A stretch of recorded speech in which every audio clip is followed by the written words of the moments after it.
चलेगा, ठीक है। जिला सीरीज में हम लोग लास्ट में जो चीजें पढ़ चुके थे, आई होप आपको समझ में आ गया है। और लास्ट में मैंने आपको जस्टिस दीक्षित जो आयोग था, ठीक है, उसको बताया था। इसके अलावा अब हम लोग जिले शुरू कर रहे हैं। सबसे पहले देहरादून शुरू करते हैं, ठीक है। देहरादून का एक हल्का हल्का मैप हम लोग बनाने की कोशिश करते हैं, ठीक है। देहरादून मैं शॉर्ट में दून लिख देता हूं, ठीक है। देखिएगा, देहरादून का इतिहास बहुत ही ज्यादा जो है इंपोर्टेंट है। यहां से कई बार क्वेश्चन पूछे जाते हैं इसके इतिहास से, तो वो जानना हमारे लिए बहुत जरूरी है कि इसका इतिहास क्या है और कैसे ये वर्तमान नाम देहरादून बना, ठीक है। पहले क्या नाम था इसका, कौन कौन से राजवंश यहाँ पे एक्टिव थे, इंडिया की डायनेस्टी थी जो चलाते थे, जैसे आपने देखा होगा मौर्य राजवंश देखा होगा, उसके बाद गुप्त, उसके बाद हर्ष आए थे, उसके बाद मुगल काल बीच में आए थे, फिर सल्तनत आया था, फिर मुगल काल आया था, ठीक है। इस प्रकार के किस किस डायनेस्टी का यहाँ पे शासन रहा और किस प्रकार से दून का इतिहास है वो जानने की कोशिश करते हैं। आज काफी गहराइयों से मैंने क्वेश्चन निकाले हैं, आई होप आपके आगामी पेपरों में ये काम आएंगे, ठीक है। चलिएगा, हम दून के बारे में चलते हैं। देखिएगा, दून की बात हम लोग जब करते हैं, देहरादून, इसका देखिएगा इतिहास पुराना है। इसका प्राचीन नाम पृथ्वीपुर भी कहा जाता है, पृथ्वीपुर, ठीक है। पृथ्वीपुर इसका पुराना नाम कहा जाता है देहरादून का। अब देहरादून की जो उत्पत्ति मानी जाती है उसके दो जो है वो कथन दिए जाते हैं इतिहासकारों द्वारा, ठीक है। पहले कथन की ओर जाते हैं। पहले कथन में कहा जाता है कि इसे प्राचीन काल में द्रोण नगर कहा जाता है, द्रोण नगर कहा जाता है। इसका रीजन था कि जो महर्षि द्रोणाचार्य थे, द्रोणाचार्य थे, ठीक है। जो महर्षि द्रोणाचार्य थे उन्होंने जो टपकेश्वर वाला एरिया है वहां पे जब तप किया था, किस लिए किया था मैं वो भी बता रहा हूं। शिव जी की आराधना की थी पुत्र प्राप्ति के लिए। जब इनकी पुत्र प्राप्ति हुई तो इन्होंने द्रोण नगर को ही अपना साधना नगर बना दिया, और वो एग्जैक्ट स्थान कहां था, टपकेश्वर, ठीक है। तो इसलिए इस उपलक्ष्य में इसको द्रोण नगर कहा जाता है, और कहा जाता है कि वर्तमान में यही द्रोण नगर कन्वर्ट होके देहरादून में कन्वर्ट हो गया, ठीक है। समझ में आया आपको। अब दूसरा तथ्य देखिए, ये बहुत इंपॉर्टेंट है हमारे लिए। दूसरा तथ्य जो है देहरादून के बारे में, ये बहुत इंपॉर्टेंट है, इससे आपको सिख इतिहास भी जानने को मिलेगा। नोट डाउन करें। आपने देखा होगा कि शाहजहां जब अंतिम तौर पे बूढ़ा हो जाता है तो इसके बेटे दारा सिको बड़ा बेटा था, और औरंगजेब के बीच में पिता की गद्दी, यानी कि भारत में जो मुगल शासन चल रहा था दिल्ली में, उस गद्दी को हथियाने की एक जंग चल रही थी। शाहजहां का प्रेम दारा सिको की ओर था, लेकिन औरंगजेब ने पूरे जो लोकतंत्र कह सकते हो या शक्ति के माध्यम से पूरी जनता को अपने कब्जे में कर लिया था, और पूरी जनता को कब्जे करने के साथ ये बहुत शक्तिशाली हो गया था। इसने दारा सिको को क्या कर दिया, एक प्रकार से कमजोर साबित कर दिया। लेकिन शाहजहां क्या चाहता था कि दारा सिको जो है, ये जो है वो औरंगजेब नहीं गद्दी में बैठे, दारा सिको बने। और बता दूं, दारा सिको को लघु अकबर भी बोला जाता है। क्या बोला जाता है, लघु अकबर, याद रखना, ठीक है। दारा सिको को लघु अकबर भी बोला जाता है, ये क्वेश्चन नोट करते रहे, ठीक है। अब देखते हैं हम, दारा सिको औरंगजेब हो गया। अब औरंगजेब गद्दी पे आया जैसे ही शाहजहां के बाद, तो औरंगजेब जैसे ही गद्दी पे आया, याद रखेगा, इसने क्या किया, इसने सबसे पहले कट्टरपंथी लाया। इसने पूरे ही देश को, पूरा इसका जो मुगल काल चल रहा था उस सबको गैर हिंदू, गैर मुसलमान से मुसलमान बनाना चाहा। जो गैर मुस्लिम थे उनके लिए ये बहुत ज्यादा कठोर नियम कानून लागू करता था, गैर मुस्लिम जो थे, ठीक है। अब हुआ क्या, इसके टाइम पे 7वें गुरु हर राय थे, सिक्कों के 7वें गुरु हर राय थे, ठीक है। अब ये जब पूरे ही दिल्ली सल्तनत को मुस्लिम मतलब समझ रहे हो ना, मुस्लिम बनाना चाह रहा था, तो सिख थे वो बिल्कुल भी एक्सेप्ट नहीं करना चाहते थे। वो अपने सिख धर्म को एक्सेप्ट करे हुए थे, और ये गैर मुस्लिम में आते थे, इनको भी ये मुस्लिम बनाना चाहता था। तो इस उपलक्ष्य में औरंगजेब ने क्या किया, हर राय को सीधे दिल्ली सल्तनत में बुलाया, ठीक है। अब दिल्ली सल्तनत में जैसे ही औरंगजेब ने हर राय को बुलाया, तो हर राय बेचारे बहुत ज्यादा बूढ़े हो चुके थे, तबियत खराब थी, तो इन्होंने अपने बेटे राम राय को भेजा। क्या किया, राम राय को भेजा, ये राम राय, ठीक है, अभी देखते रहिएगा। इन्होंने राम राय को भेजा। अब राम राय सीधे दिल्ली दरबार गए औरंगजेब से मिलने, और जैसे ही औरंगजेब से मिले तो कहा जाता है कि इन्होंने जो सिख धर्म की किताब है उसमें वर्णित कुछ शब्दों को गलत तरीके से पेश कर दिया, जिस कारण सिख समुदाय राम राय से क्या हो गया, नाराज हो गया। समझ में आया? जैसे ही सिख समुदाय को पता चला कि गुरु राम राय ने मुगल दरबार में जाके औरंगजेब के सामने सिखों की जो बुक है उसमें जो कुछ शब्द है उनको गलत तरीके से वहां पे पेश कर दिया है हमारे धर्म को, तो ये सब लोग राम राय के प्रति क्या हो गए, क्रोधित हो गए। इस क्रोध में क्या हुआ, गुरु हर राय तत्कालीन समय में 7वें गुरु थे, इन्होंने अपने बेटे राम राय को दंडित किया, और दंडित करने के साथ साथ क्या किया, अपने बेटे हरकिशन नंबर था राम राय का सिखों के 8वें गुरु बनने का, लेकिन इन्होंने औरंगजेब के सामने जो सिखों की बुक है उसमें जो उच्चारण है उसको गलत तरीके से पेश करके अपनी दावेदारी कैंसिल कर दी, और सिख समुदाय राम राय से नाराज हो गया, और इसी कारण हरकिशन को 8वां जो है गुरु बना दिया। अब राम राय ने क्या किया, राम राय ने ऑलरेडी औरंगजेब के साथ मिल गए थे, और औरंगजेब के साथ ऐसे ही आए, कहा जाता है कि ये दून की ओर आए, देहरादून की ओर आए, और देहरादून की ओर जो खुड़बुड़ा वाला जो मोहल्ला है यहां पे ये बस गए। और तत्कालीन समय में जो पंवार शासक था वो था फतेह शाह। जो फतेह शाह था वो भी औरंगजेब के अंडर में ही आता था, और औरंगजेब की ही बात जो है वो मानता था। तो औरंगजेब ने फरमान जारी किया कि भैया जहां पे राम राय गए हैं, खुड़बुड़ा वाला मोहल्ला जो देहरादून में है, तत्कालीन समय वो किसके अंडर में है, तो पता चला कि पंवारों के फतेह शाह के अंडर में है, जो पंवार शासक है। तो औरंगजेब ने सीधे ऑर्डर जारी किया फतेह शाह को कि भैया गुरु राम राय को शरण दी जाए। और ये जो घटना है ना, ये 1676 की है, याद रखिएगा। बहुत किताबों में 1699 है, ये गलत है, ये घटना बिल्कुल 1676 की है। तो फतेह शाह ने बिल्कुल राम राय का स्वागत किया, और स्वागत करने के साथ साथ यहाँ पे इनको 3 गांव दिए। खुड़बुड़ा खुद एक गांव दिया जो राजस्व गांव था, खुड़बुड़ा लिखते रहिएगा, दूसरा राजपुरा, और तीसरा चामासारी। ये 3 गांव दिए राजस्व के रूप में, कि कहा कि गुरु आप इन 3 गांवों के राजस्व को लो और अपना जो पालन पोषण है वो करो, क्योंकि औरंगजेब का फरमान है भाई, इसको हम ठुकरा नहीं सकते हैं। तो यहां पे इस प्रकार से गुरु राम राय का डेरा बन गया, और डेरा बनने के साथ साथ धीरे धीरे ये किस में कन्वर्ट हो गया, देहरादून में कन्वर्ट हो गया। थोड़ा सिख इतिहास भी हमें पता चला। राम राय के पिता का नाम क्या था बताइएगा, हर राय, और गुरु बनना था राम राय को, बन कौन गया, हरकिशन 8वें। क्यों? क्योंकि इन्होंने औरंगजेब के पास जाके सिख धर्म को गलत तरीके से पेश कर दिया। ठीक है, समझ में आया ना? ठीक है, एक बार कहानी पे भी हम लोग जाते हैं। ठीक है, कहानी पे जाएंगे तो कुछ चीजें आएंगी। जब बताया जाता है कि द्रोणाचार्य ने यहां पे जब तप किया, तो तब यहाँ के जो ब्राह्मण थे उन्होंने सभी देवताओं को आमंत्रित किया। ठीक है, सभी देवताओं को आमंत्रित किया, और इस बीच में इंद्र भी आए। यहाँ पे याद रखिएगा, बहुत इंपॉर्टेंट है। यहां से आपको एक नदी का नाम मिलेगा जो बहुत ही प्राचीन नदी है, इसके 2 नाम मिलेंगे, सोबन नदी। अब मैं पूछ रहा हूं, सोबन नदी किस नदी का प्राचीन नाम है बताइए?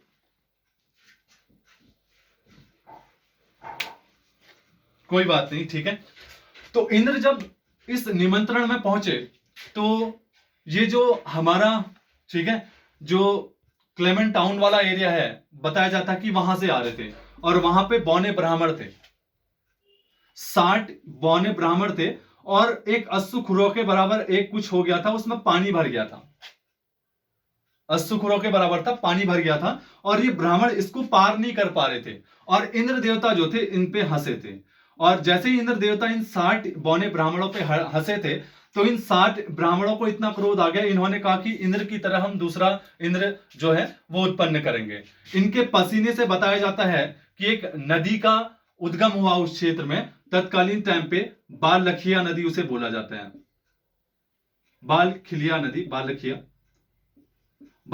नदी बोला जाता है उसे उस टाइम पे। और इसी नदी को सोबन नदी भी बोला जाता था, सोबन नदी भी बोला जाता था इस नदी को, जो बताया जाता कि इन बौने ब्राह्मणों के क्रोध से जो उत्पन्न पसीना था उससे बनी नदी बाल्किया नदी थी, सोबन नदी। और ये जो आती है क्लेमेंट टाउन से होते हुए आती है, और वर्तमान इस नदी का नाम जो है वो है सुसवा नदी, सिसवा नदी भी बोल सकते हो, ठीक है। वर्तमान में इस नदी का नाम है सिसवा नदी, जो हमें किताबों में मिल रहा है। तो सिसवा नदी का प्राचीन नाम सोबन नदी या बालखिया है, इस नदी का प्राचीन नाम, ठीक है। और रीजन मैंने बता दिया कैसे ये नदी बनी, कहानी है, मतलब हो भी सकता है, पॉसिबल है, नहीं भी है, लेकिन हमने जो पढ़ा हमें ये मिला, ठीक है। और वर्तमान में ये नदी सिसवा नदी है, और ये बाद में सोंग की सहायक है। देहरादून की सबसे प्रमुख जो नदी है वो सोंग है, और सिसवा भी सोंग की ही सहायक है, ठीक है, ऐसा बताया जाता है।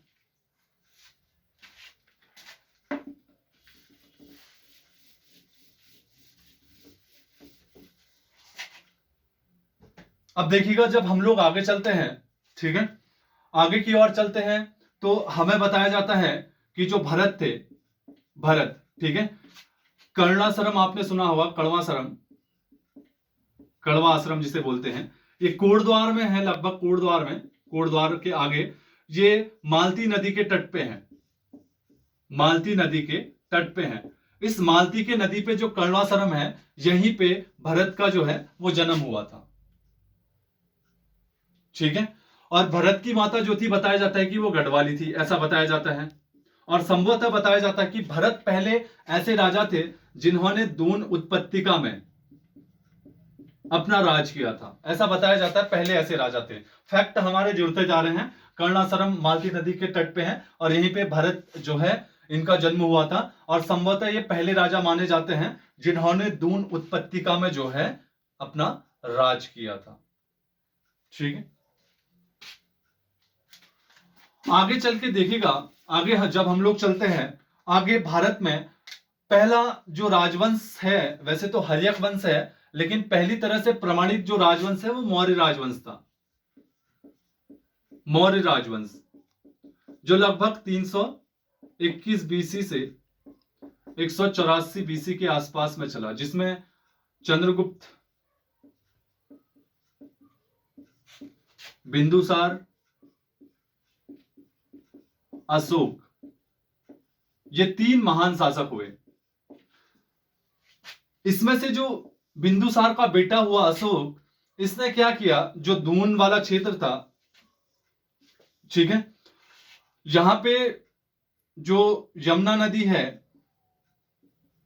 इसके आसपास वाले क्षेत्र में जो आपका कालसी है, ठीक है, अभी तो हम कालसी बोलते हैं, लेकिन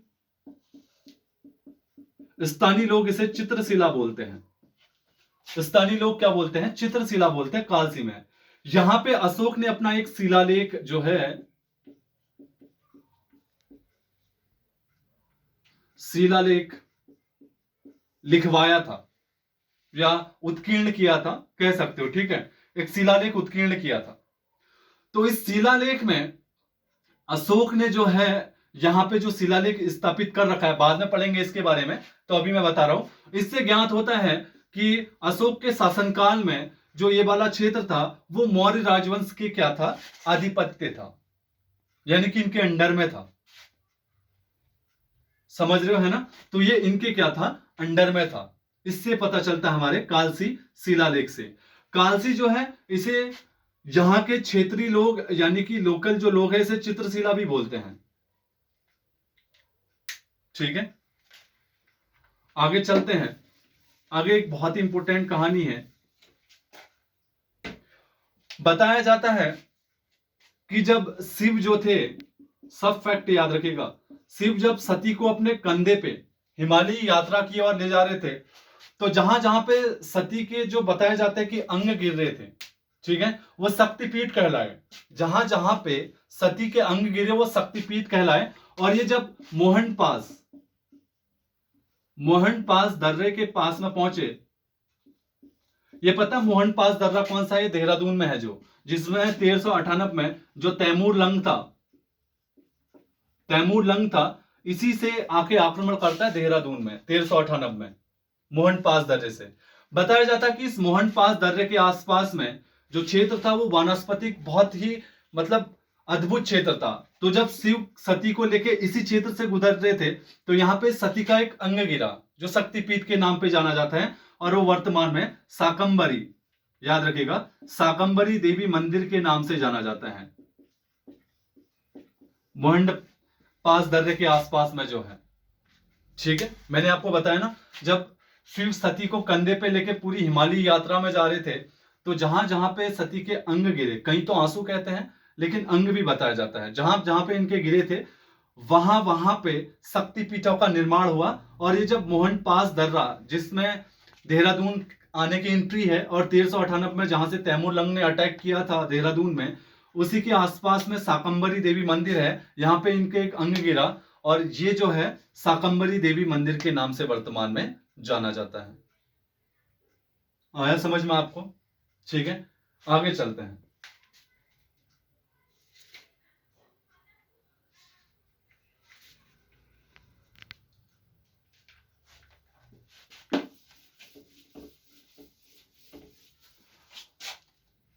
अब देखिएगा, हर फैक्ट लिखेगा। 5वीं सदी यानी एडी के आसपास में बताया जाता है कि जो कालसी वाला क्षेत्र था, जो कालसी वाला क्षेत्र था, यहां पे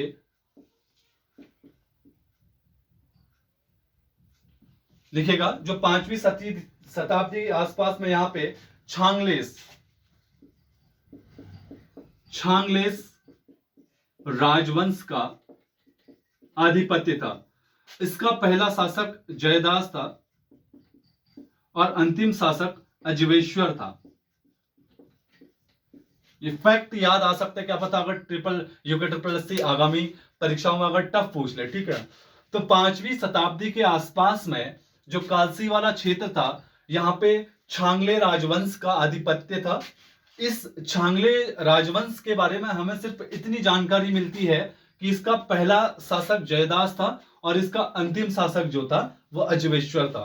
कालसी चूंकि हमारे उत्तराखंड से ही संबंधित है, तो ये क्वेश्चन पूछ सकता है कि कालसी में जो 5वीं शताब्दी में छांगलेस राजवंश था, उसका पहला शासक कौन था? जयदास, और अंतिम कौन था? अजवेश्वर। इन लोगों ने क्या किया था 5वीं शताब्दी के आसपास में? छांगले राजवंश की कालसी के आसपास में नींव डाली और वहां पे कुछ टाइम के लिए क्या किया? शासन किया था। समझ में आ रहा है ना आपको? ठीक है,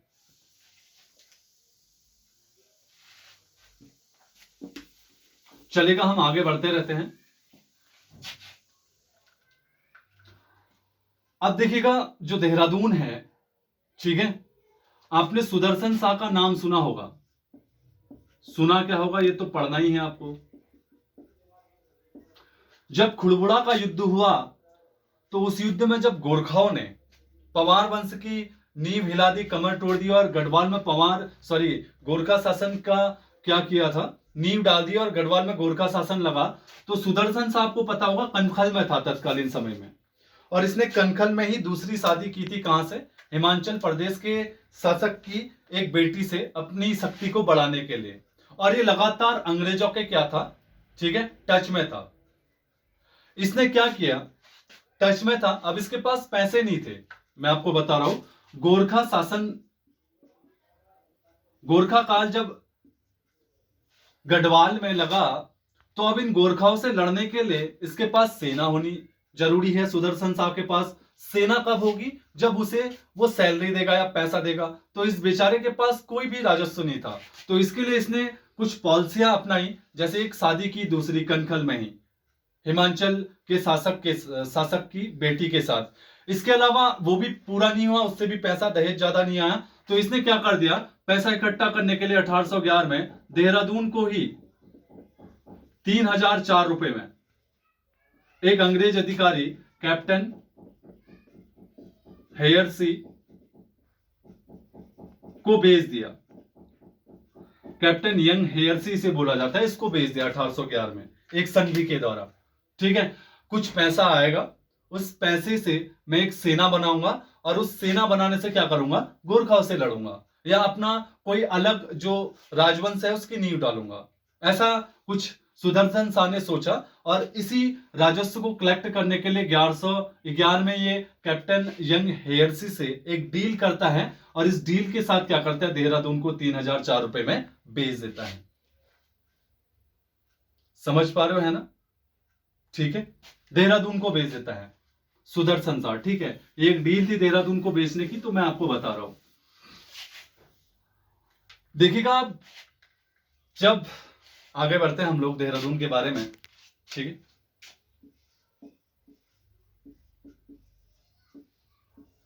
आपने देखा होगा 1767 में भारतीय पुरातत्व सर्वेक्षण विभाग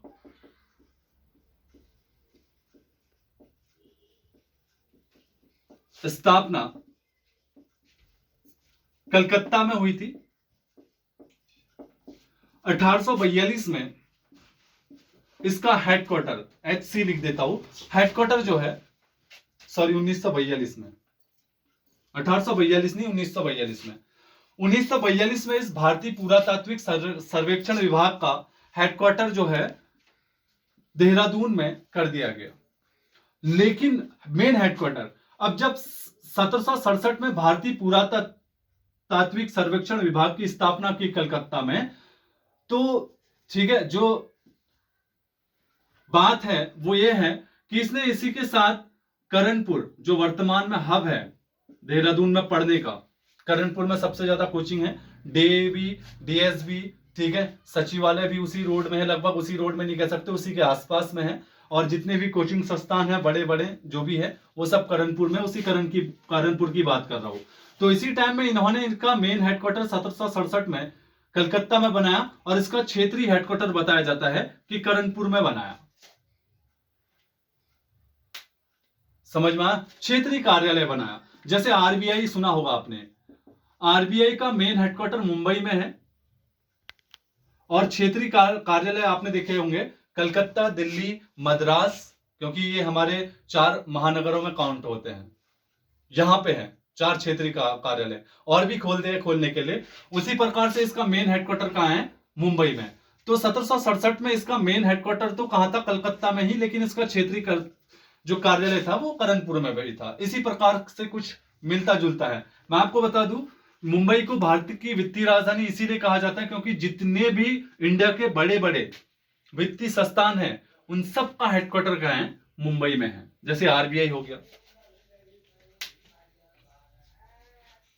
है ना? समझ पा रहे हो? ठीक है, क्वेश्चन काफी अच्छा है और काफी बार पूछा गया था, इसीलिए मैं कर रहा हूं आपसे क्वेश्चन। ठीक है, चलिएगा।